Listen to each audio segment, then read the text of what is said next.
niyo yung pinakapangarap ko sa lahat. Sobrang tagal ko na talagang pangarap to and medyo weird siya. Alam niyo yung mga edit dito sa TikTok? Yung nag-i-slow motion. Parang ching, ching, ching.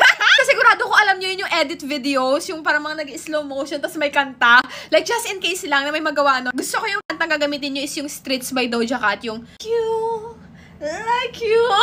Every time na nakikinig ako sa music, iniisip ko nasa edit ako, vibes. Like, iniisip ko nasa music video ko.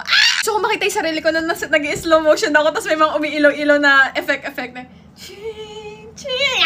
Matagal ko na talagang gusto sabihin sa inyo yun, kaso lang nililimutan ko siya lagi ikwento. Buti na lang yan, naalala ko na siya ngayon. Pero pag inisip mo na yung mga nag-edit na video na ganon, like, grabe, sobrang haba siguro ng pasensya nyo. Kailangan nyo pa hanapin isa-isa yung clips nun, ganito ganyan, tapos maglalagay pa kayo na effects, slow motion.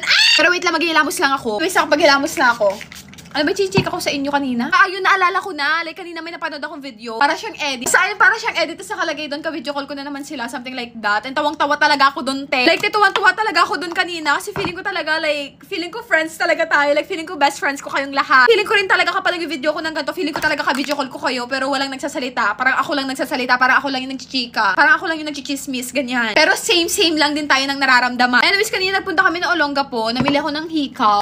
Namili din ako ng kwintas. Lalo ko to sa sarili ko. Kasi to be honest, mahilig ako magregalo sa ibang tao pero hindi ako nagregalo para sa sarili ko. Pag bibili ako ng gamit for myself, lalo na yung something na medyo mahal, naghihinayang talaga ako. Ayun na nga, natapos namin yung simbang gabi kanina and ngayon magluluto na lang ako ng mga handa para sa 25.